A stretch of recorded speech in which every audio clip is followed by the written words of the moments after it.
તો છેલ્લા 15 દિવસના જે આપડા અનુભવ રહ્યા હોય ઈ બધા મિત્રો એક પછી એક શેર કરે એવું કરીએ. શરૂઆત આપડી મેહુલભાઈ થી કરીએ. હા બેન, આમ તો અનુભવ તો સારા જ રહ્યા છે. આમ તો મોટા ભાગે જે કઈ આપણે સેશનમાં શીખીએ છીએ એને અનુરૂપ ઘણો ફાયદો થાય છે. અને મગજ ઉપર આમ જોઈએ ને તો કંટ્રોલ ખુબ જ સારો વધ્યો છે પેલા કરતા અત્યારમાં. નરેન્દ્રભાઈ. બેન મારો તો ફર્સ્ટ સેશન છે એટલે રીડિંગ સેશન શાના માટે રાખવાનું છે ને એ પણ મને બહુ ખ્યાલ નથી. હા બરાબર.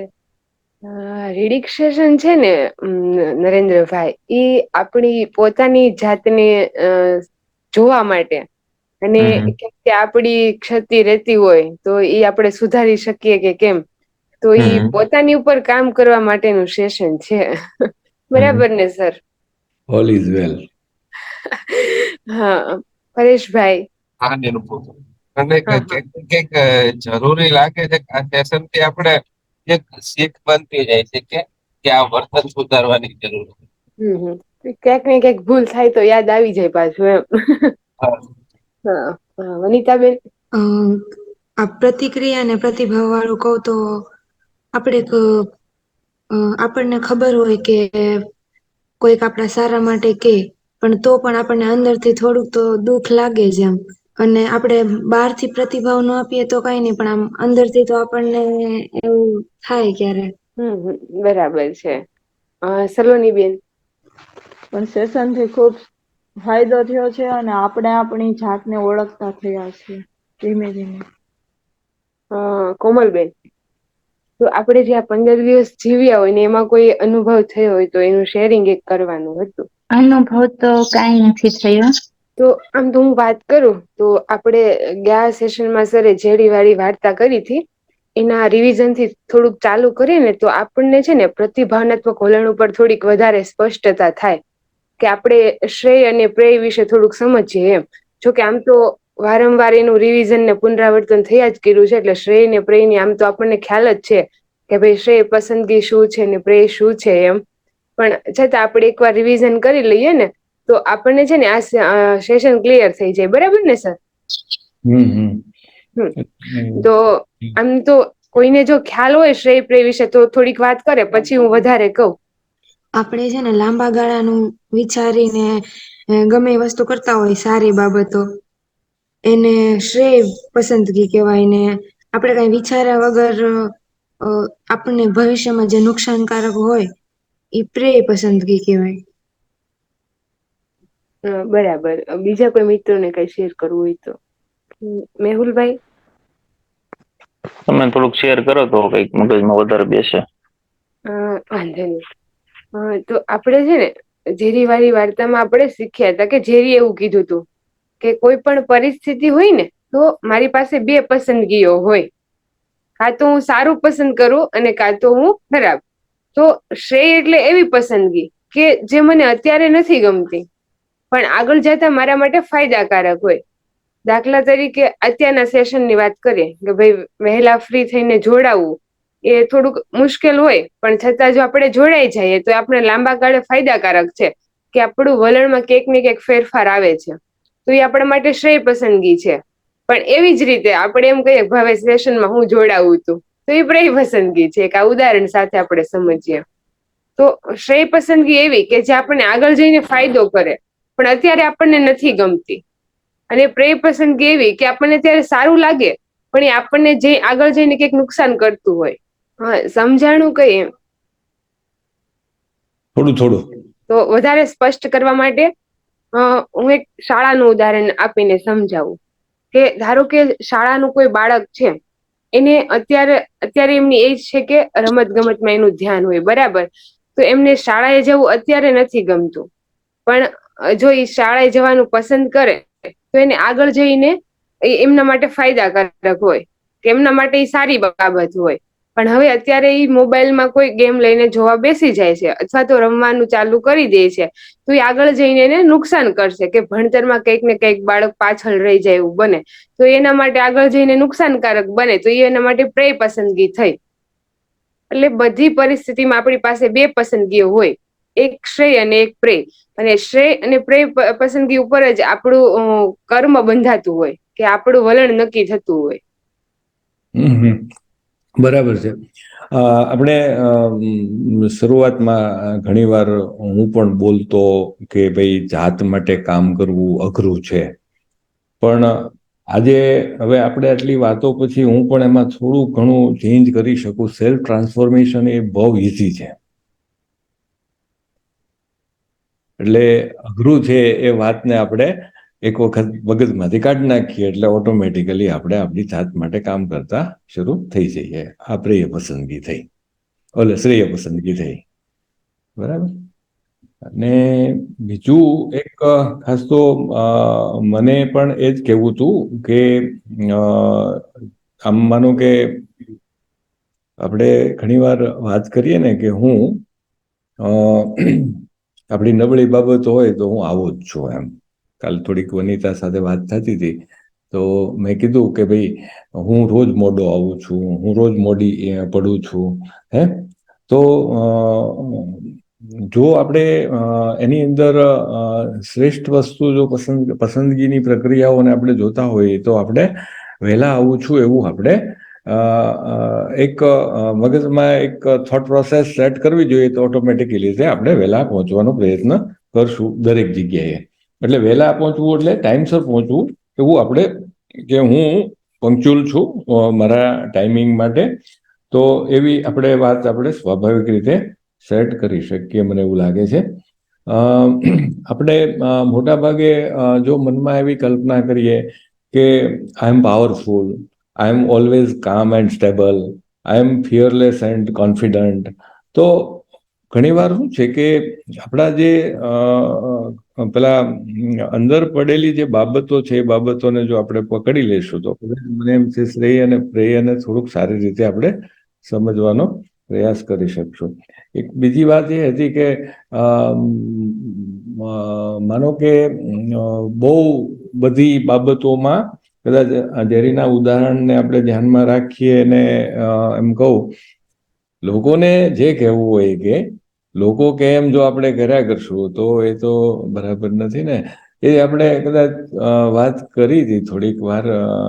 એક વખત માનો કે મેં આમને સાંભળ્યા હતા, સુરેશ ઓબેરોય ને પેલી શિવાની આપણે બ્રહ્માકુમારી વાળી બંને ચર્ચા કરતા હતા. તો આ બધી વાતો એમણે કરી. એમાં સુરેશ ઓબેરોય એક વખત એ બંને ફ્લાઇટમાં ભેગા થઈ ગયા છે શિવાનીની, બંને પેલા ઇકોનોમિક ક્લાસમાં હતા. તો સુરેશ ઓબેરોયને એ ખ્યાલ નહોતો કે આ વિમાનની અંદર બિઝનેસ ક્લાસ પણ છે, એટલે એને ઇકોનોમિક બુક કરી છે. પછી જો એને ખબર જેવી પડી કે આમાં બિઝનેસ ક્લાસ પણ છે, એટલે એણે સતત પ્રયાસો એવા કર્યા કે કેટલા બધા ફોન કર્યા ને બધી માથાકૂટો કરીને ગમે એમ કરીને એને બિઝનેસ ક્લાસની અંદર શિફ્ટ થયા. તો સવાલ એણે સુરેશ ઓબેરોયે એવું કહ્યું કે સાલું મને મનમાં એમ હતું કે હું ઇકોનોમિક ક્લાસમાં બેઠો છું તો લોકો શું કહેશે, એટલે હું પ્રયાસ સતત એ કરી રહ્યો હતો કે હું બિઝનેસ ક્લાસની અંદર જાઉં. એવું નહોતું કે હું એફોર્ડ કરી શકું છું, મારી પાસે પૈસા છે એટલે હું બિઝનેસ ક્લાસમાં જવાનો છું. તો જો મને પહેલેથી ખબર હોત કે આમાં બિઝનેસ ક્લાસ છે તો હું બિઝનેસ ક્લાસની જ ટિકિટ લેતા, કારણ કે લોકો મને જોઈ રહ્યા છે.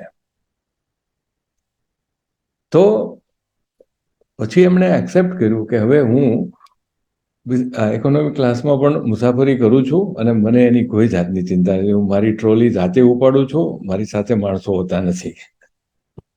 તો ઘણી વખત શું છે કે આ સેલ્ફ ટ્રાન્સફોર્મેશન છે અને થાય છે, અને આપણે સતત જોતા રહીએ છીએ. આ ઉદાહરણ એટલા માટે આપ્યું કે ક્યાંક ને ક્યાંક છે ને સ્ટીફન કોવીની જે બાબતો છે કે 7 હેબિટ્સમાં, અને એ કહે છે કે થકવી નાખતી આદતો, અને એ આદતોમાં કદાચ માનો કે નિરૂપાએ કંઈ મને કહ્યું નહીં એટલે મારે પછી સામેથી મારું થોડુંક 15 દિવસનું તમને એક્સપ્લેન તો કરવું પડશે ને.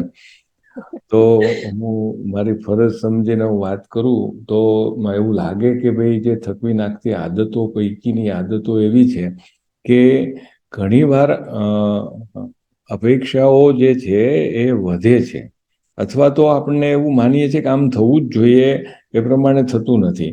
અથવા ઘણી વખત ધીરે ધીરે છે ને આપણે આપણી ફેસિલિટીને આપણે આદત બનાવી નાખીએ છીએ, જેમ કે માનો કે હમણાં સુરેશ ઓબેરોય વાળી મેં વાત કરી એ પ્રમાણે. તો એ આદતો છે એ એટલી ઝડપથી જતી નથી. જેમ કે એવેલ્યુશનની અંદર એક વાત આવી કે હું જે હાજર નથી એ વ્યક્તિ સાથે વાત કરું છું. આ લગભગ 2-3 વખતથી આવે છે. તો આપણે આ એક સિદ્ધાંતો જોયા હતા. તો એ સિદ્ધાંતોની અંદર એ પણ વાત આવી હતી કે ભાઈ તમે જે હાજર નથી એવી વ્યક્તિ વિશે વાત ન કરો. બરાબર ને મેહુલ? તો આ થકવી નાખતી આદતો વાળી વાત હું કરું છું. એટલે આપણે અત્યારે જે મનો કે રીડિંગ સર્કલમાં હમણાં નરેન્દ્રએ પ્રશ્ન કર્યો ને, હું વાત જોડાણો છું, મને ખબર નથી. સલોની એમ કીધું હું 2 વખતથી જોડાઈ નથી. પરેશભાઈ કીધું હું ગયા વખતે જોડાઈ શક્યો નતો. કોઈ સવાલ નથી. સવાલ ત્યાં જ છે કે આપણે જ્યાંથી જોડાઈએ છીએ ત્યાંથી આપણે સ્ટાર્ટ કરીએ. અને જે પણ બાબતો આપણી વચ્ચે આવે છે એ બાબતોને આપણે જોવાનો સતત પ્રયાસ કરીએ. અને એમાં જો હમણાં મેં કહ્યું એમ સેલ્ફ ટ્રાન્સફોર્મેશન સહેલું છે જ્યારે જો આપણે માનીએ તો. પણ જો આપણે એવું માનીએ છીએ, આપણી થોટ પ્રોસેસ જ એવી થયા કરે છે કે ભાઈ આ અઘરું છે, હું સિગારેટ નહીં છોડી શકું. કારણ કે બીજા બધા મને જે કોમ્પ્લિકેશન છે એ કોમ્પ્લિકેશન ઉપર જ હું સતત પ્રયાસ કરીશ. હજી મને ઘણા લોકો મળે ને તો આમ જોવે ને તો આમ ઘણી વાર હું આમ સામાન્ય વાત કરું ને કે આ પેટ થોડુંક બહાર નીકળતું જાય છે, ગેસના પ્રશ્નો છે, તો કે મને સિગારેટ પીવી જ પડે. હશે ભાઈ, પણ મારે નથી ચાલુ કરવી. તો ઘણી વાર શું થાય છે કે શું થઈ રહ્યું છે આપણી વચ્ચે, આપણને લોકો શું કહી રહ્યા છે એના ઓપિનિયન ઉપર આપણે વધારે ડિપેન્ડ હોઈએ છીએ. યસ નિરૂપા, કન્ટિન્યુ કરો. થોડુંક લાંબુ થઈ ગયું. કઈ મને બીજા કઈ પ્રશ્નો પૂછવાના હોય તો કહેજો. હા સર, એટલે આપણું જો આ ક્લિયર થયું હોય કે શ્રેય બાબત અને પ્રેય બાબત વાળું, તો આપણે આગળ વાંચનની શરૂઆત કરીએ. પણ બધાએ શ્રેય અને પ્રેય ઉપર એક એક ઉદાહરણ આપવાનું છે, પછી ચાલુ.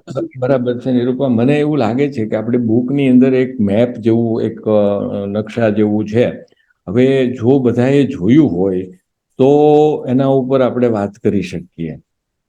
પણ જો કોઈએ જોયું જ નથી તો એ આપણે ગ્રુપમાં પણ શેર કર્યું હતું. બરાબર છે. અને એ જે મેપ જે છે, મેપ એટલે ચિત્ર બનાવેલું છે. એની અંદર સ્વભાનતાની પરિપક્વતા, પસંદગીની, પ્રતિભાવાત્મકતાનું વિજ્ઞાન એવું છે ને. હા સર. તો આના ઉપર કોઈ ડિસ્કસ કરી શકાય ને? માનો કે 2 વાતો છે, પ્રતિક્રિયાઓ અને પ્રતિભાવો. અને નિરૂપા કઈ રીતે આપણે અલગ પાડશું? પ્રતિક્રિયા કોને કહીએ અને પ્રતિભાવો? નિરૂપા જરા આમાં મેં ખાલી પ્રશ્ન ફેસિલિટ કરજે. એટલે આમ તો છે ને પ્રતિક્રિયા અને પ્રતિભાવ ઉપર થોડી વાત કરીએ તો કોઈ મિત્રો એ જોયું છે કે જો કોઈને આઈડિયા હોય તો થોડું ઘણું શેરિંગ કરીએ, આપણે પછી વાત કરીએ આગળ. એક રીતે આપણે જવાબ એ ને પ્રતિક્રિયાની અંદર, તો પ્રતિક્રિયાની અંદર એવું કે સર મોટા ભાગે આપણે વિરોધ જ કરતા હોય, દલીલો જ કરતા હોય. કોઈ પણ વાત થઈ હોય તો એની સામે સાચું શું છે ખોટું શું છે એ ના જોઈએ. અને સત્ય હોય તો ભલે ને ખોટું હોય તો ભલે, આપણે એની સામે પેલા દલીલ કરી લઈએ. એટલે એ સર પ્રતિક્રિયા થઈ. અને પ્રતિભાવની અંદર સર એવું આવે કે સર સામે દલીલ નથી કરતા, કંઈક શીખવાની કોશિશ કરે છે.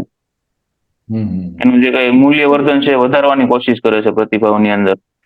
બીજા કોઈ મિત્રોને કઈ શેર કરો? હા નિરૂપાબેન, પ્રતિક્રિયાઓ એટલે આ મેપમાં છે કે પ્રતિક્રિયાઓ એટલે પ્રેયની પસંદગી અને પ્રતિભાવો એટલે કે શ્રેયની પસંદગી. પ્રતિક્રિયા એટલે રિએક્શન અને પ્રતિભાવ એટલે રિસ્પોન્સ. શ્રેય એટલે પસંદગીઓની પ્રક્રિયા છે. એમાં માનો કે શ્રેય પસંદગી, જો માનો કે આપણે પોઝિટિવ પસંદગી કરીએ છીએ તો એને શ્રેય કહેવાય, અને નેગેટિવ પસંદગી કરીએ તો પ્રેય કહીશું. એવું છે. અને વધારે ક્લિયર કરવા માટે આપણે છે ને બધા મિત્રો પાસેથી એક ઉદાહરણ લેવાના છીએ, તો તમને એમાં વધારે ક્લિયર થઈ જશે કદાચ. તો આપણે પેલા એવું કરીએ કે બધા મિત્રો પાસેથી એક ઉદાહરણ સમજીએ અને પછી આ મેપની શરૂઆત કરીએ. શ્રેય એટલે કે મારું એવું માનવું છે, તમે એમ કીધું કે જે ફ્યુચર માટે ફાયદાકારક હોય આપણને, બરાબર? હમ તો આપણી પાસે પૈસા છે તો હમ આપણે એમ કહીએ કે પૈસા છે એ વાપરીએ, ઉડાડીએ જેમ આવે એમ, બરાબર? હમ તો એ શ્રેય જ. અને આપણે એમ વિચારીએ કે પૈસા છે પણ તો પણ હજી આપણે ક્યાંયથી કમાઈએ અથવા તો એનો જરૂરિયાત મુજબનો ઉપયોગ કરીએ તો એ ફ્યુચર માટે આપણું ફાયદાકારક છે, તો એ શ્રેય. બરાબર. અ, નરેન્દ્રભાઈ? જો હું મારું જ ઉદાહરણ આપું તો શ્રેયનું કે સવારે ઉઠતા થોડીક આળસ થતી પહેલા, પણ હવે રનિંગ નું એમ વિચાર્યું કે રોજ રનિંગ કરવા જાઉં તો મારા શરીર માટે તંદુરસ્તી રહે છે. હમ એટલે થોડીક આમ હિંમત કરીને સવારે ઉઠીને કસરત કરવા જાવી, રનિંગ કરવા, તો મારા શરીર માટે તંદુરસ્તી રહી, તો એ શ્રેય છે. શ્રેય નું ઉદાહરણ મને નથી હજી સમજ પડતી કે પ્રેય એટલે નરેન્દ્ર એવું કે તું એવું વિચાર કે ભાઈ કાંઈ નથી, ભલે ને બગડતો નથી જવો, એ પ્રેય થઈ ગયું હા, એમાં. આળસુ થઈ ને પછી થોડીક તંદુરસ્તી ખોરવાઈ જાય. આળસુ રહેવું ઈ ટૂંકમાં, આળસ કરવી દોડવા રનિંગ કરવા માટે. બરાબર. હા, મેહુલભાઈ તમે એક ઉદાહરણ આપો ને. અ આપણે સંસ્થા સાથે જોડાયેલું, સંસ્થા સાથે એક એક્ઝામ્પલ આપું કે ધારો કે આપણને સંસ્થા પગાર આપે છે, તો એની અંદર હું એવું વિચાર કરું કે પગાર તો મને પહેલી તારીખે આવી જાય છે, કામમાં કઈ આળસ કરવું, વધારે કઈ શીખવું નહીં નવું, તો એમાં મારા માટે પ્રેય થાય.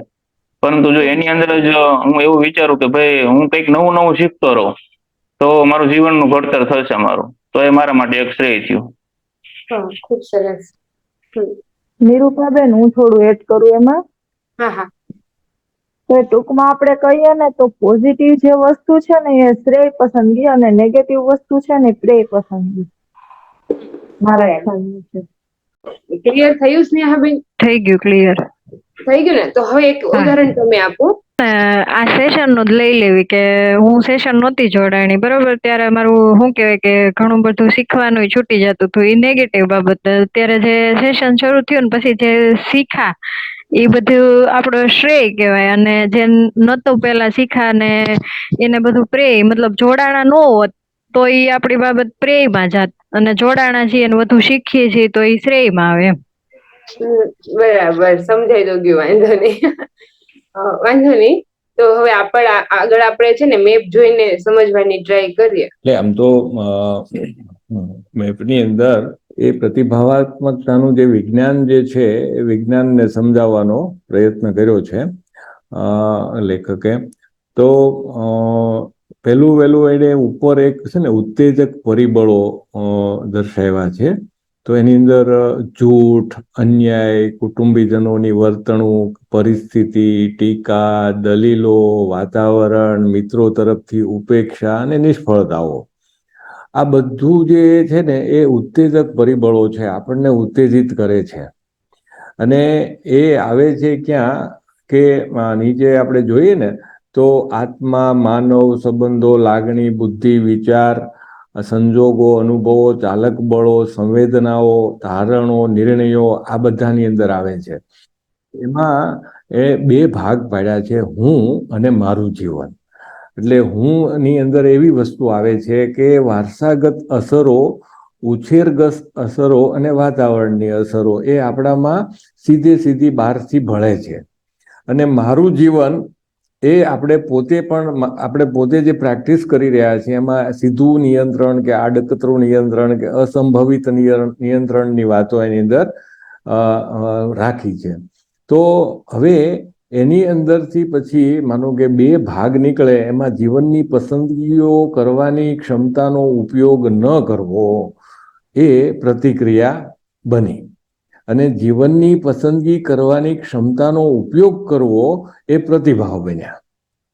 હવે પ્રતિક્રિયાઓ શું છે? તો કે વૃત્તિઓ, ચાલક બળોથી દોરાવવું, પ્રેયની પસંદગી, અન્યો પરિસ્થિતિ પ્રત્યે ફરિયાદો, બીજા પ્રત્યે અને પરિસ્થિતિ પ્રત્યે ફરિયાદો કે આ તો આવું છે ને તેવું છે ને, સરકાર કાંઈ કરતી નથી ને, સમાજ કાંઈ કરતો નથી ને, મારા મા બાપ કાંઈ મારા માટે કરતા નથી ને, મારા છોકરા મને સાચવતા નથી. તો આ બધી પરિસ્થિતિઓને અને ફરિયાદોનો અને એનો પછી દેખાડો કરવાની આ બધી બાબતો એને પ્રતિક્રિયાઓ મળે. પ્રતિક્રિયા હવે રિએક્શન જે કહીએ ને આપણે કે રિએક્શન કોને કહેવાય, તો રિએક્શન જે આપણે આપીએ છીએ ને આ બધા રિએક્શન આપીએ છીએ આપણે. તો એની સામે માનો કે પ્રતિભાવની વાત થાય તો શ્રેયની પસંદગી, પરિસ્થિતિને પ્રતિભાવ આપીએ છીએ આપણે. જેવી સ્થિતિ હોય એને રિસ્પોન્સ કરીએ છીએ, એને આપણે પ્રતિભાવ કહીએ. મૂલ્ય અને નિષ્ઠાનું શીખવું બહુ સરસ વાત છે કે જે માનો કે આપણે કહીએ ને કે મૂલ્યો અને સિદ્ધાંતો, આના ઉપર મોટા ભાગે આપણે વેલ્યુઝ એન્ડ પ્રિન્સિપલ્સ ઉપર બહુ વાતો કરતા હોઈએ. માણસ છે ને ગમે એટલો પૈસાવાળો હોય તો એ પૈસાથી ઓળખાય માત્ર કે એની પાસે પૈસા ખૂબ છે. પણ મેં એના માટે એક ઉદાહરણ આપણે લઈએ, હું વચ્ચે થોડુંક કહું કે માનો કે આપણે કોઈ 5 સ્ટાર હોટલની અંદર જઈએ છીએ, તો તમે માનો કે ઇનકેસ ચાલીને જતા હો ને અને કપડાં લગર વગર હોય તો ઓલો ગેટ ઉપર માણસ છે ને એ તમને અંદર નહીં જવા દે, બરાબર છે. એની સામે તમે મર્સિડીઝ બેન્ઝની અંદર આવો અને ત્યાં ગાડી ઊભી રાખો અને નીચે ઉતરો એટલે તમને છે ને એ સલામ મારશે. અને એનો એક માણસ આવીને તમારી ગાડી પાર્કિંગમાં મૂક્યા છે, તમારી પાસે ચાવી લઈને વળી પાછો એ આવીને તમને ચાવી આપી જશે. આ બધું ઓટોમેટિક બધું થયા કરશે, કારણ કે એની પાસે પૈસા છે, પેલાની પાસે પૈસા નથી. હવે માનો કે આ જ સિચ્યુએશન એવી છે કે એ સિચ્યુએશનની અંદર માનો એ જે સલામ મારે છે ને અને જે પ્રતિક્રિયા કરે છે ને એ પૈસાની છે.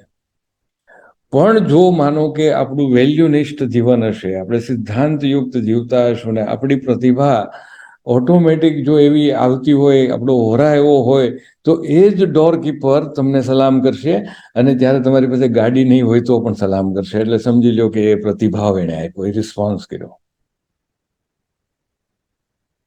ખ્યાલ આવે મેહુલ કે પ્રતિક્રિયાઓ અને પ્રતિભાવો શું છે એ? બરાબર. તો આ રીતે આપણે એને સમજી, કઈ કન્ફ્યુઝન હોય તો કહેજો સ્નેહા, બરાબર છે. શિવાની પણ આજે શિવાની અને કદાચ નેહા બંને હશે. શિવાની કઈ બોલીશ તું? હા સર. શું થાય છે? કઈ નહીં, આજે જોડાયા અને અમને ઘણું જાણવા મળ્યું નવું. હજી તો ક્યાં શરૂઆત જ કરી છે. હા, એટલે પ્રતિભાવ અને પ્રતિક્રિયા વિશે ગમે છે ને? હા, ગમે છે. Rashmiben, good morning. લેટ પણ વેલકમ.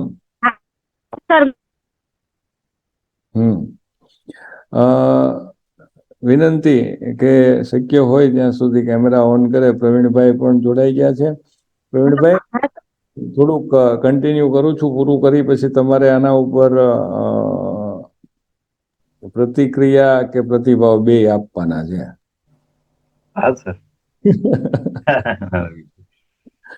એટલે અમને થોડુંક વધારે સ્પષ્ટ થાય. તમે પ્રતિક્રિયા આપો છો એ પણ કયો અને પ્રતિભાવ આપો છો એ પણ કયો. ઓકે. તો અહીંયા સ્વભાનતાની વાત છે. આપણે સ્વભાનતા ઉપર પણ એક રીડિંગ સેશન સ્નેહા કર્યું ને, આ પેજ ઉપર સ્વભાનતાની વાત કરી. હું જે છું માનવ સંતાન પુખ્ત ભારતીય ભદ્ર તે વિષયની સભાનતા.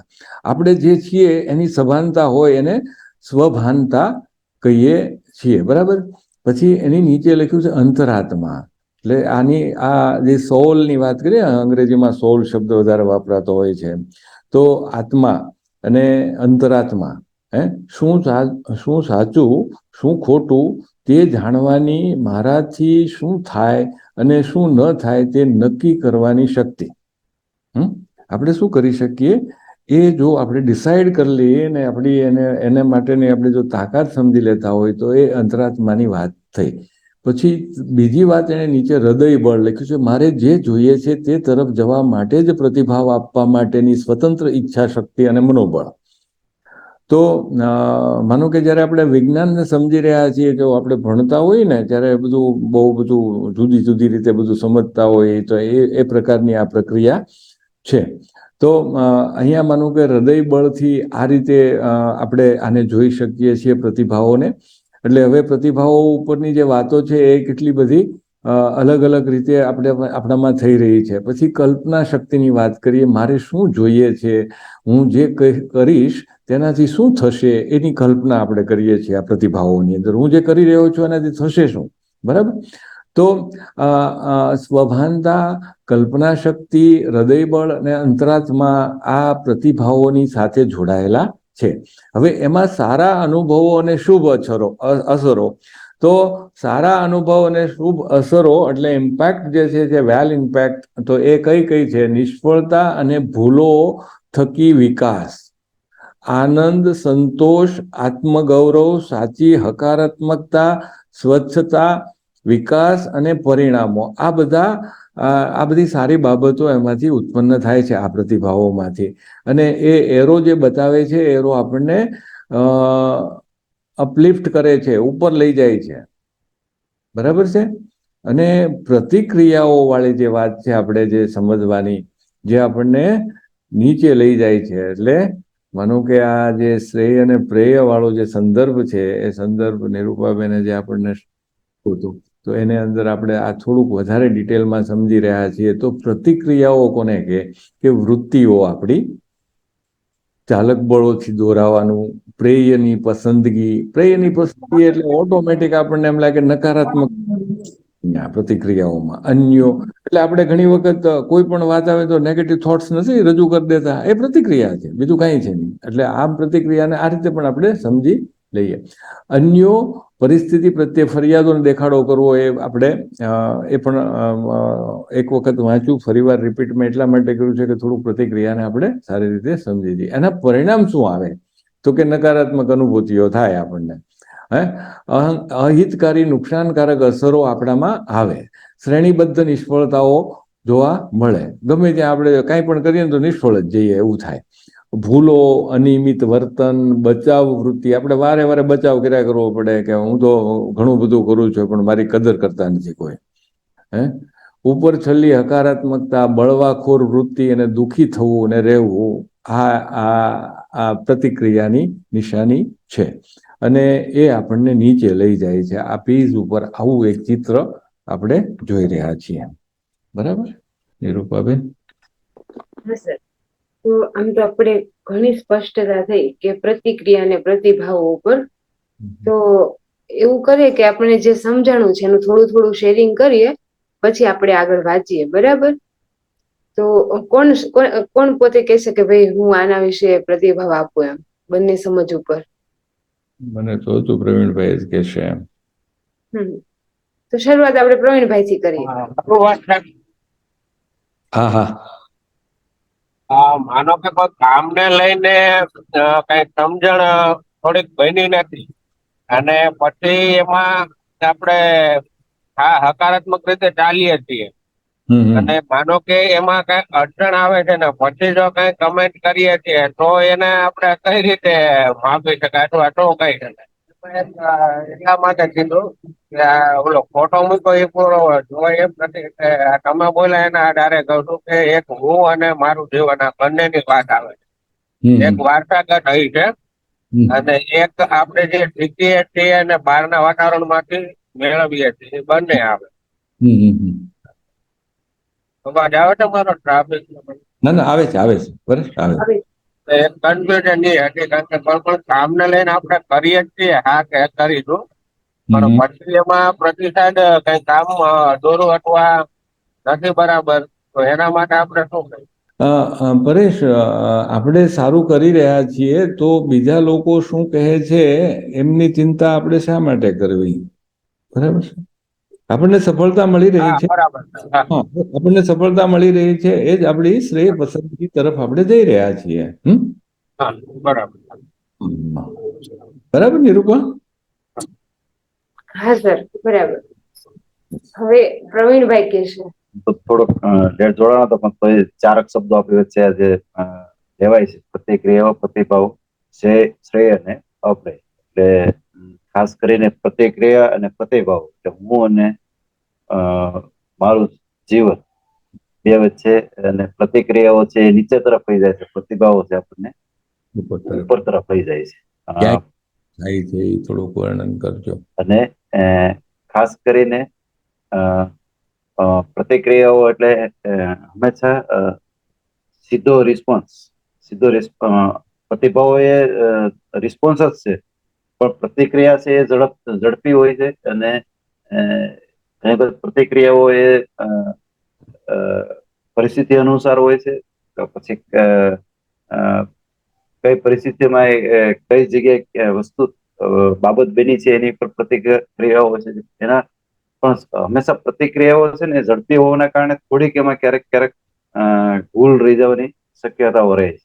પણ પ્રતિભાવો હંમેશા વિચારેલા હોય છે. પછી એને વિચારેલા સાથે સાથે થોડોક સમય લઈ અને પ્રતિભાવો હંમેશા આપણે આપતા હોય છે. અને એ હંમેશા પ્રતિભાવો હંમેશા મોટે ભાગે એની સાથે જે એની વાત છે, કોઈ પણ વાત હોય તેની સાથે જોડાણ થવાની વાત છે, કે કોઈ બાબત હોય તેની સાથે જોડાણ થવાની વાત છે, તો એ પ્રતિભાવ આપણે ઉપર તરફ હંમેશા લઈ જતા હોય છે.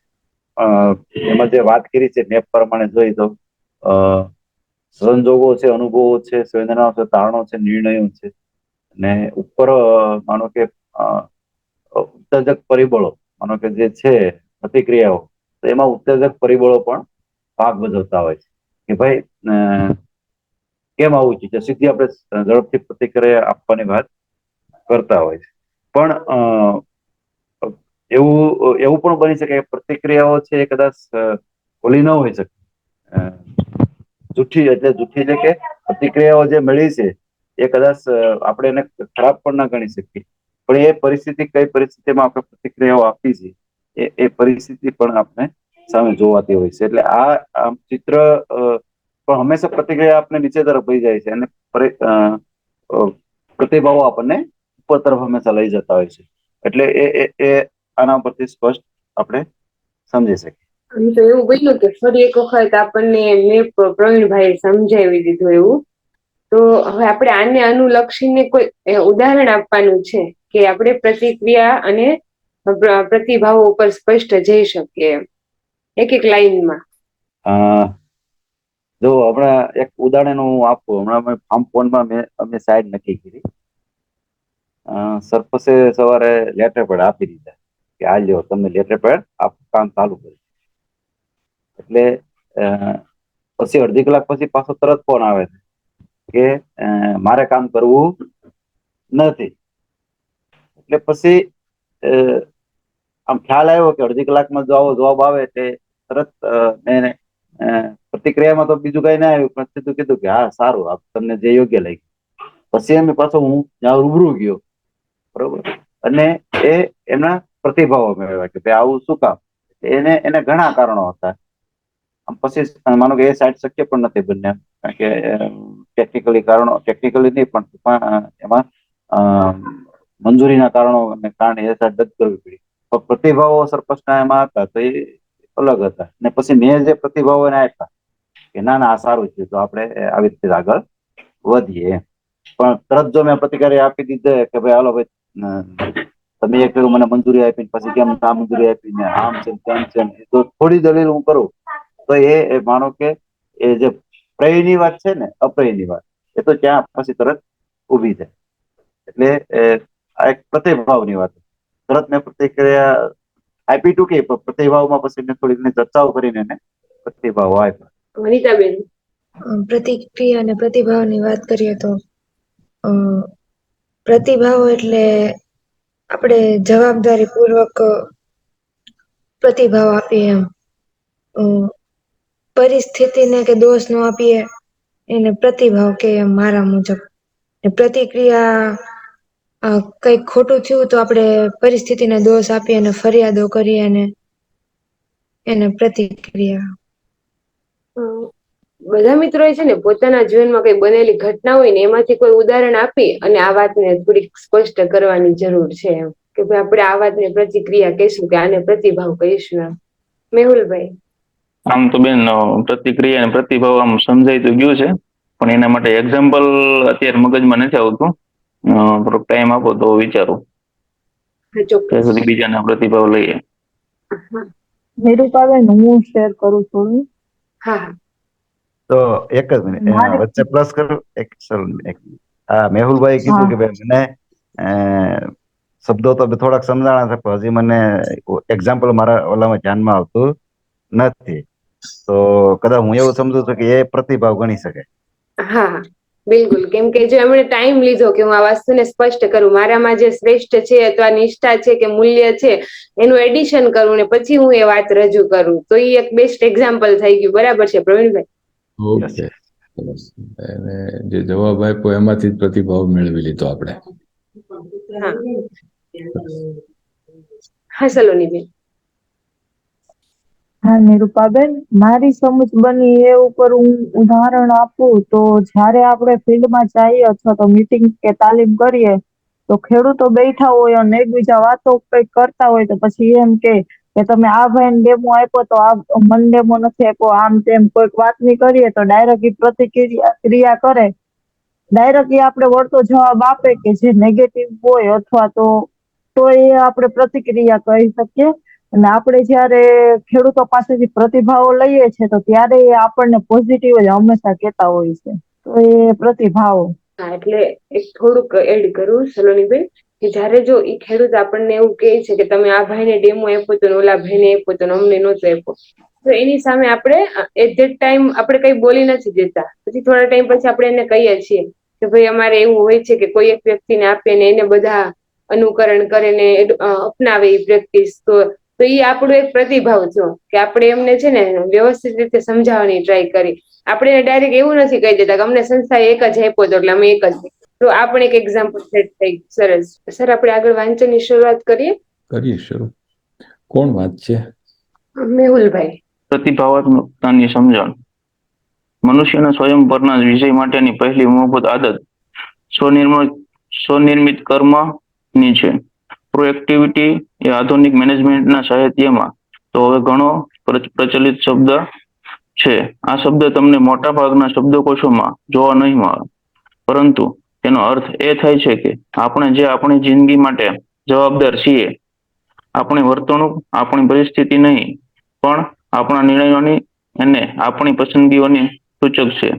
આપણે લાગણીઓની જગ્યાએ મૂલ્યોનો ઉપયોગ કરી નિર્ણયો લઈ શકીએ છીએ. ટૂંકમાં પ્રતિક્રિયાત્મક બનવાની જગ્યાએ આપણા કર્મોનું નિર્માણ આપણે સ્વયં કરી શકીએ છીએ. તેથી પ્રોએક્ટિવિટીનો ગુજરાતી શબ્દ સ્વનિર્મિત કર્માત્મકતા તેઓ કરી શકાય, પરંતુ આપણે સરળતા માટે પ્રતિભાવાત્મકતા શબ્દનો પ્રયોગ જ કરીશું. જવાબદારી એટલે પરિસ્થિતિને પ્રતિભાવ આપી શકવાની ક્ષમતા. જેઓ પ્રોએક્ટિવ છે તેઓએ પોતાની આ જવાબદારી પીછાણી છે. તેઓ સંજોગો, પરિસ્થિતિ કે સંસ્કારોને તેમની વર્તણૂક માટે જવાબદાર ઠેરવતા નથી.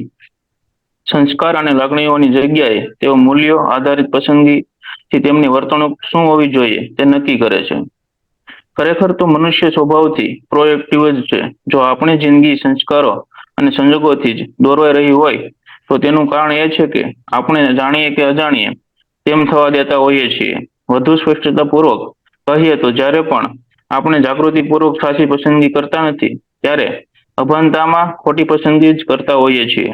આવી ખોટી પસંદગી કરનાર અથવા વધુ યોગ્ય એમ કહેવાય કે સાચી પસંદગી ન કરનાર વ્યક્તિઓને પ્રતિક્રિયાત્મક મનુષ્યો તરીકે ઓળખવામાં આવે છે. પ્રતિક્રિયાત્મક અને પ્રતિભાવાત્મક મનુષ્યો વચ્ચે શું ભેદ હોય છે? આપણે બંને પ્રકારના માણસના લક્ષણોનો તુલનાત્મક અભ્યાસ કરીએ. એમાં પહેલું છે પ્રતિક્રિયાત્મક મનુષ્યોમાં. એમાં પહેલું, પર્યાવરણ તથા વાતાવરણની તેમના પર અસર થાય છે. વાતાવરણ સારું તો તેમનો મૂડ સારો, વાતાવરણ ખરાબ તો તેમનું વલણ પણ ખરાબ. બીજું, સામાજિક વાતાવરણની પણ તેમના પર અસર થાય છે.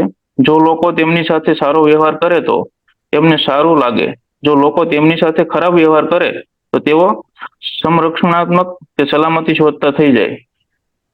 ત્રીજું, તેઓ તેમની ભાવનાત્મક જિંદગી અન્ય મનુષ્યોની વર્તણૂકની આસપાસ બંધાવા દે છે. અન્ય મનુષ્યોની મર્યાદાઓની તેમની જિંદગી નિયંત્રિત થાય છે. ચોથું, તેઓ લાગણીઓ, સંજોગો, વાતાવરણ, ટેવો કે રૂઢ થઈ ગયેલ સંસ્કારોથી દોરવાતા હોય છે. પાંચમું, મારે ખૂબ જ સમસ્યાઓ છે તેથી હું વ્યગ્ર અવસ્થ છું.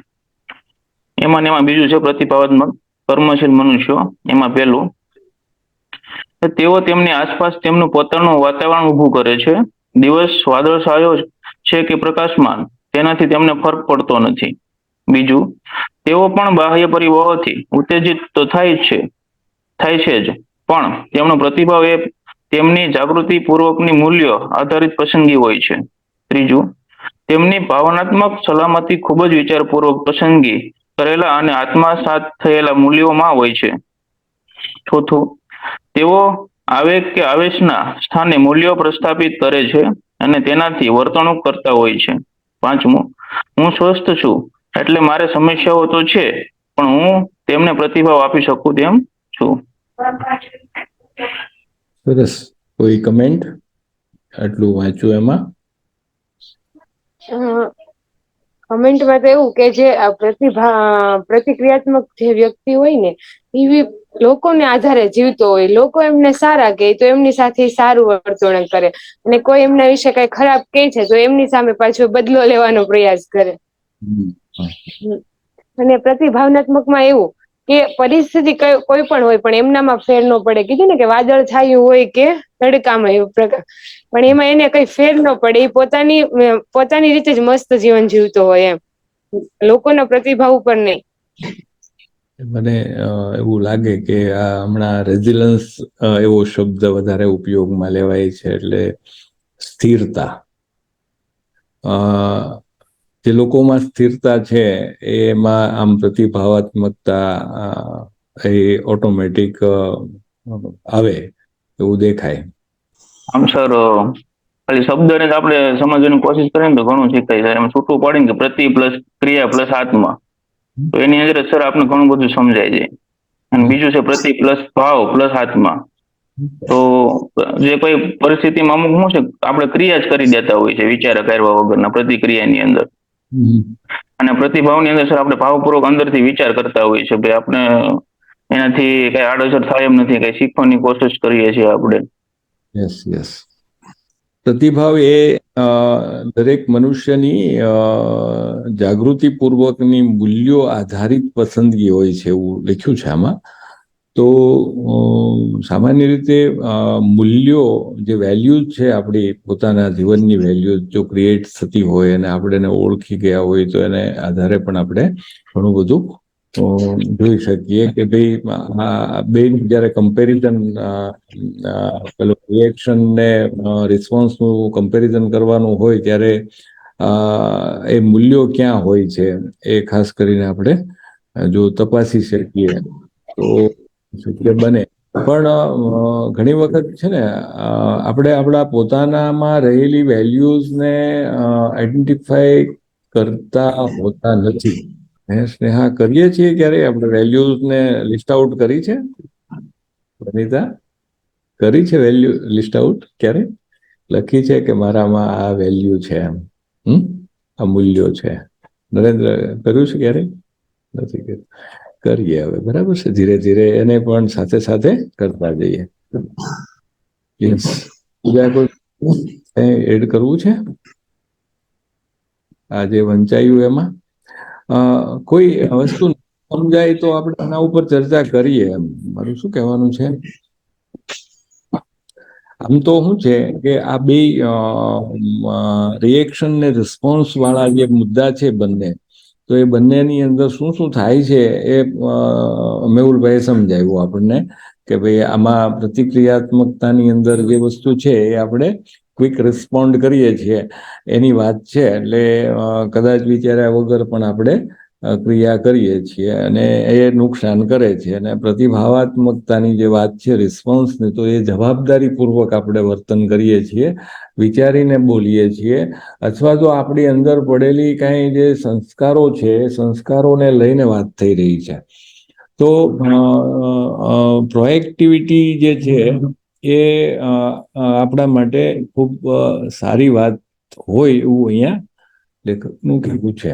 હવે પ્રોએક્શન જે છે ને એ પ્રોએક્શન શબ્દ માટે પણ એમણે વાત કરી કે ભાઈ પ્રોએક્શન છે એનું માનો કે એક્ઝેક્ટ ગુજરાતી કાંઈ જોવા મળતું નથી, પણ એને પછી પ્રતિભાવાત્મકતા તરફ વાત કરી કે ભાઈ માનો કે એને વચ્ચે લખ્યું પણ કે ભાઈ આને સ્વનિર્મિત કર્માત્મકતા એટલે આપણે નિર્મેલી જે કર્મ છે એ કર્માત્મકતાને એને એવી રીતે શબ્દ વાપર્યો છે, સ્વનિર્મિત કર્માત્મકતા. તો અઘરું થાય એને પણ સમજવું, પણ મૂળ શું છે કે એની અંદર જે શબ્દ સમૂહ જોડીને એક ફ્રેઝ બનાવ્યું છે. તો મને એવું લાગે છે કે આમ થોડું થોડું તો આપણે સમજી કે ભાઈ આપણે પોતે નિર્માણ કરેલું કંઈ પણ વાત છે એ વાતને અહીંયા પ્રોએક્શનની અંદર કે પ્રોએક્ટિવિટીની અંદર સમાવી છે અહીંયા. બરાબર, તો આગળ વાંચશું. હા સર. સર પ્લસ કરો એક. Yes yes yes. પ્રતિક્રિયા અને પ્રતિભાવ, હું એક એમાં એક્ઝામ્પલ આપું કે 11-12 ધોરણ હું એક આશ્રમમાં રહેતો હતો સર. તો ત્યાં સાધુ મહાત્માઓ ઘણા હોય છે. તો ઘણી વખત એવું છે એમાં ઘણા ભણેલા પણ હોય છે, માસ્ટર ડિગ્રી મેળવેલા છે, ફટાફટ ઇંગ્લિશ બોલનારા, બધા જ ગીતાઓનો સાર પણ એ મેળવેલો હોય છે, એવા એની વચ્ચે રહેતા હતા. તો અમુક હતા તો એ માનો કે કોઈ આપણે વસ્તુ કેમ બાળકો કઈક તોફાન કરતા જયારે 11-12 તો અમુક સાધુ મહાત્મા ફટ દેવાની લાકડી ઘા કરે અથવા આપણને કઈ પણ તરત ઓલું કરે. અમુક સાધુ મહાત્મા સાહેબ એવા હતા કે એ તમને સરળતાથી તમને જોવે, તમને પછી જ એનો પ્રતિક્રિયા આપે. પ્રતિક્રિયા એને એવી હોય છે સાહેબ કે આપણને પછી એવું થાય કે નહીં, એને ભલે થોડું કીધું પણ એમાં આપણે વધારે સારી રીતે સમજી જતા હોય છે. એ સમયે બાળકો હતા પણ છતાં એમાં થોડું ઘણું ખ્યાલ આવી જાય કે આ આપને માટે પ્રતિભાવ આપે છે. ઓલું છે તરત એ પ્રતિક્રિયા આપે છે. એ શબ્દોની જયારે ખબર નથી, પણ આપણે એના વેલ્યુ બેઝ ઉપરથી એના ઉપર સાહેબ આપણને તરત ખ્યાલ આવે છે કે આ સાધુ મહાત્મા આપણું લાંબુ વ્યક્તિત્વ જોવે છે. પ્રતિભાવ જયારે આપે ત્યારે આપણનું લાંબુ વ્યક્તિત્વ જોવે છે, ને એના આધારે આપણને એ પછી આપણે આપણા ખુદ મૂલ્યોમાં પણ વધારો કરવા મળીએ છીએ, વેલ્યુમાં વધારો કરવાનો પ્રયત્ન આપણે સતત કરીએ છીએ. એટલે આ એક એક્ઝામ્પલ ત્યારે જ આવતું હતું. કોઈ આગળ પછી વાંચશે કે હું વાંચી લઉં? વાંચી લો સર, વાંધો નહીં. વાક્ય છે એલિનોર રૂઝવેલ્ટે, તમારી પરવાનગી વિના કોઈ તમને દુઃખ પહોંચાડી શકતું નથી. બીજું છે મહાત્મા ગાંધીજીએ કીધેલું, તો જો તમે તેમના આપવા ના ઈચ્છો તો તેઓ તમારું આત્મગૌરવ તમારી પાસેથી છીનવી શકે નહીં. છતાં આપણા દુઃખ માટે વર્ષો કે દાયકાઓ સુધી સંજોગો અને અન્ય વ્યક્તિઓના દોષ કાઢ્યા પછી ખરેખર તો તે આપણી જવાબદારી છે એવું ભાવનાત્મક રીતે સ્વીકારવું ખૂબ જ કઠિન છે. જ્યાં સુધી વ્યક્તિ ઊંડાણપૂર્વક અને પ્રામાણિકતાથી એવું ન કહી શકે કે હું આજે જે પણ છું તે મારી ગઈકાલે કરેલી પસંદગીઓને કારણે જ છું, ત્યાં સુધી તે એવું કહી શકતી નથી કે હું હવે મારી જિંદગી જુદી રીતે પસંદ કરીશ. જો તમે ભૂતકાળના કેદી થવાનું છોડશો તો જ તમે ભવિષ્ય આર્કિટેક્ટ થઈ શકશો. આપણી સાથે જે ઘટનાઓ ઘટતી હોય છે તેનાથી નહીં, પણ આપણે તે ઘટનાઓને જે પ્રતિક્રિયાઓ આપીએ છીએ તેનાથી આપણને દુઃખ પહોંચતું હોય છે. અલબત્ત બાહ્ય બાબતો આપણને ભૌતિક કે આર્થિક રીતે હાનિ પહોંચાડી શકે અને આપણને તેટલા પૂરતું દુઃખ પણ આપે તેમ બને, પણ તેનાથી આપણી મૂળભૂત ઓળખને આપણા ચારિત્ર્યને નકારાત્મક અસર થાય તે જરૂરી નથી. ખરેખર તો આપણા સૌથી વિષમ અનુભવો જ આપણા ચારિત્ર્યને ઘડી શકે છે અને આપણી આંતરિક શક્તિઓ પ્રત્યે તેવી ભૂમિકા પૂરી પાડે શકતા હોય છે. જ્યારે આપણે દુઃખજનક પરિસ્થિતિઓમાંથી સાચી રીતે પસાર થઈએ છીએ ત્યારે જ આપણે ભવિષ્યમાં આવી બધી પરિસ્થિતિઓનો સામનો કરવા માટેનો આત્મવિશ્વાસ અને સ્વાવલંબનની અનુભૂતિ કરી શકીએ છીએ. તેમજ અન્યોને પણ તેમ કરવા પ્રેરણા આપી શકીએ છીએ. આપણે એવા કેટલાય મનુષ્યોની વાતો સાંભળી છે જેઓએ અત્યંત દુષ્કર સંજોગોમાં ક્યારેક શારીરિક પંગુતા હોય તો ક્યારેક જીવલેણ માંદગી હોવા છતાં પોતાની ભાવનાત્મક શક્તિ જાળવી રાખી આત્મગૌરવભેર સંજોગોને પ્રતિભાવ આપ્યો હોય છે. આવા મનુષ્યો તેમની આવી આંતરિક ક્ષમતાથી આપણને કેવી જબરદસ્ત પ્રેરણા આપી શકતા હોય છે. આવા માનવો તેમની વેદના, સંજોગો અને વિષમતાઓને અતિક્રમી તેમના મૂલ્યોને જીવી જઈ જીવનના મૂળભૂત સિદ્ધાંતોનું જાણે મૂર્ત સ્વરૂપ બની જતો હોય છે. કોઈ મિત્રો એટલા વાંચન ઉપરથી કઈ કેવું હોય તો કે એક વાત હું શેર કરું કે એમાં આવી લાઈન કે લોકો આપણે દુખી કરવાની કે સુખી કરવાની કેપેસિટી આપણામાં હોય કે આપણે લોકોની વાતોનું દુઃખ લગાડવું કે નહીં. આપણે ઈચ્છીએ તો આપણી એલી સ્વતંત્રતા કોઈ લઈ નથી શકતું, વિચારોની સ્વતંત્રતા. તો દરેક પરિસ્થિતિમાં ખુશ રહેવું કે દુખી રહેવું એ આપણા હાથની વાત છે, નહીં કે લોકોના. માઇક બંધ છે સર તમારો. માઇક બંધ.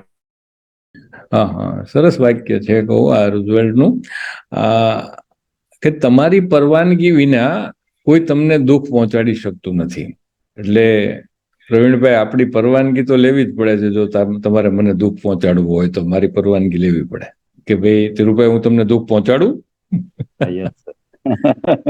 એ થાય છે કે હું દુઃખી થાઉં છું મારી પરવાનગીથી. મેં પરવાનગી આપી છે કોઈ વ્યક્તિને કે મને દુઃખી કરે. એટલે ખરેખર શું થાય છે આમાં કે તમને જો દુઃખ પહોંચે છે તો એનો અર્થ એવો થાય કે તમે જ એવું કંઈક વર્તન કરો છો એનાથી આ દુઃખ પહોંચે છે.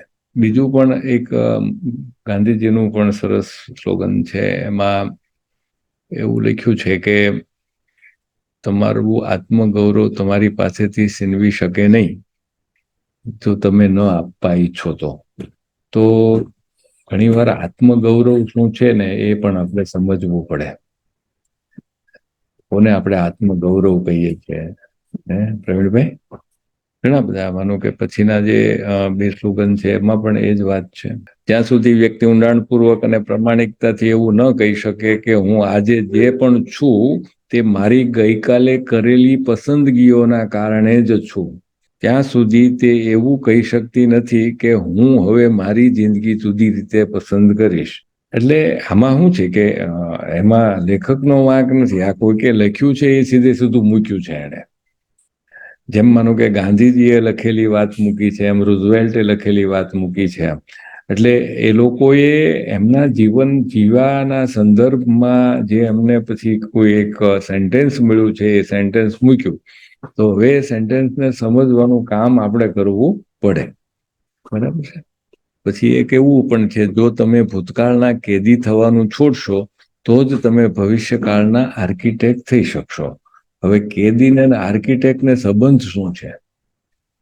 એટલે સર એક વાત કે આપણે ઘણી વાર ભૂતકાળમાં કોઈ પરિસ્થિતિ બની ગઈ હોય અથવા તો કોઈના ખાટા મીઠા ઝઘડા થઈ ગયા છે, તો એ વાતને આપણે છોડતા નથી. જો આપણે એ વાતને છોડશું જ નહીં તો આપણે ભવિષ્યનું નિર્માણ કઈ રીતે કરશું? એની સાથે જે જૂના સંબંધો છે એ પકડી જ રાખીએ તો ત્યાં નવા સંબંધોનું નિર્માણ ન થાય. એટલે ભૂતકાળની કેદ છોડી દઈએ, જૂના જે સંબંધો ભૂલી જઈએ અને નવા સંબંધો બનાવીએ, તો એ વાત કરી છે અહીંયા. બેસ્ટ એક્સપ્લેનેશન છે નિરૂપા, સરસ તે સમજાયું. કારણ કે આપણે મોટા ભાગે એવું જ બધું પકડીને ચાલતા હોય કે મને આણે આમ કીધું, મને તેણે આને કામ કહ્યું, એમાંથી જ આપણે બહાર નીકળતા નથી. એ કેદની અંદર પૂરાયેલા રહીએ છીએ અને એ કેદમાંથી જો બહાર નીકળી જાય તો આપણે આપણા ભવિષ્યના આર્કિટેક્ટ બની શકીએ. હા સર, હવે આજના સેશનના રિફ્લેક્શન લઈ લઈએ. તો આમ તો જે નવા મિત્રો જોડાયા છે ને એમનાથી આપણે શરૂઆત કરીએ. નેહા બે હશે, એક પેલા મોબાઈલમાં, એટલે બે જણાના પ્રતિભાવો ત્યાંથી મળશે આપણને. બરાબર. હા, તો આપણે શરૂઆત નરેન્દ્રભાઈ થી કરીએ. આ સેશનમાં જોડાય તો આમાંથી મને મારો સ્વભાવ પરિવર્તન માટે કંઈક સુધારો થશે, પછી કંઈક નવું જાણવા મળશે. યસ નરેન્દ્રભાઈ. હવે પ્રવીણભાઈ. ખાસ કરીને એ શબ્દોની સાથે આપણે ક્યાંક ને ક્યાંક વણાયેલા હોય છે, એ આપણે જયારે આમાં ચર્ચા થાય ને ત્યારે આપણે એમાં આપણને ખ્યાલ પડે છે કે ભાઈ નહીં, ખરેખર એ શબ્દોમાં જે આપણી સાથે વણાયેલા છે પણ એમાં હજી એમાં મૂલ્યવર્ધિત આપણે કરી શકીએ. ઓકે, સ્નેહાબેન. હા નિરૂપાબેન, આજ તો શું કેવાય કે ઘણા બધા શબ્દો આપણે શીખ્યા, શબ્દોનો ભંડોળ આપણામાં ઘણો બધો વધ્યો. સંબંધો જૂના છે એને છોડશું નહીં ત્યાં સુધી આગળ નહીં વધી શકીએ, અને જ્યાં સુધી આગળ નહીં વધી શકે ત્યાં સુધી આપણને નિષ્ફળતા પાછળ ખેંચવાની જ છે.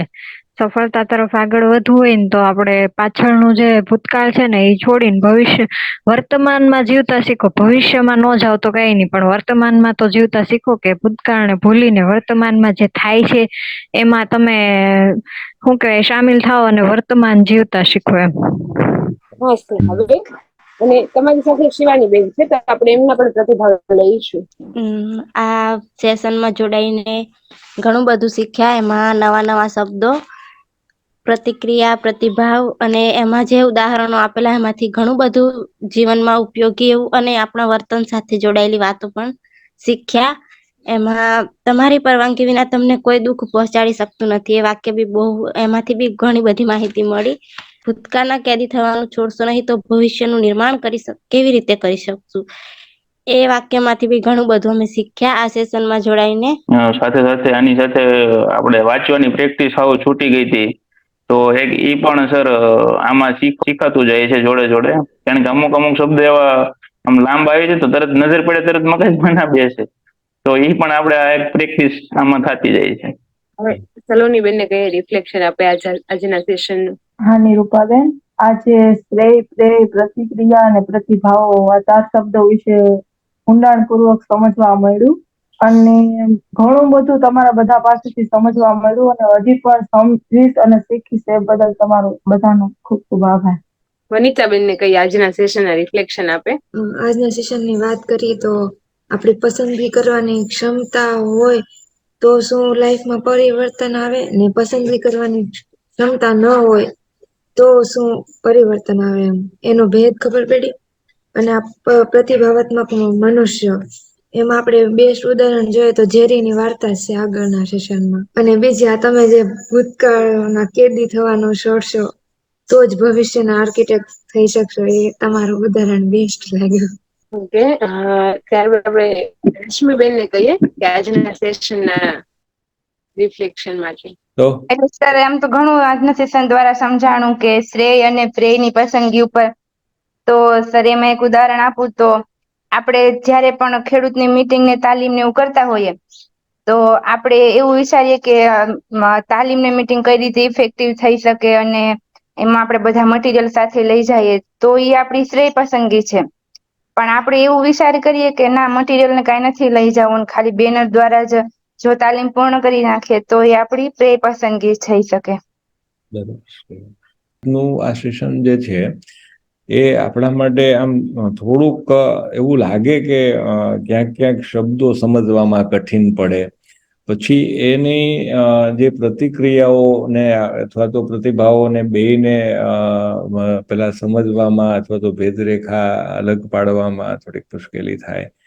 તો મને પણ સામાન્ય રીતે એ જ ભાવ ઉત્પન્ન થયો છે અને સેશનથી આમ એક કહું કે આનંદ તો એ વાતનો થાય છે કે મારા સહિત આપણે બધા જે રીડિંગ સેશનમાં જોડાયા છીએ ક્યાંક ને ક્યાંક આપણે ગડમથલ કરી રહ્યા છીએ કે ભાઈ કંઈક થઈ રહ્યું છે ને સારું થાય, આપણે ખુશ રહી શકીએ અને સારું જીવી શકીએ માટે આપણે શું કરવું એમ. છેલ્લે રશ્મિબેનના ઉદાહરણથી પણ જોયું, કદાચ બહુ સ્ટ્રગલ કરે છે તો આપણે બધા લોકો પણ એમને કહીએ કે એ સ્ટ્રગલમાંથી બહાર નીકળી જાય. તો એવી જ રીતે જો કે બધાની ક્યાંક ને ક્યાંક સ્ટ્રગલ ચાલતી જ હશે, તો એ સ્ટ્રગલ જે છે એને આપણે ઓળખવાનો પ્રયત્ન કરીએ.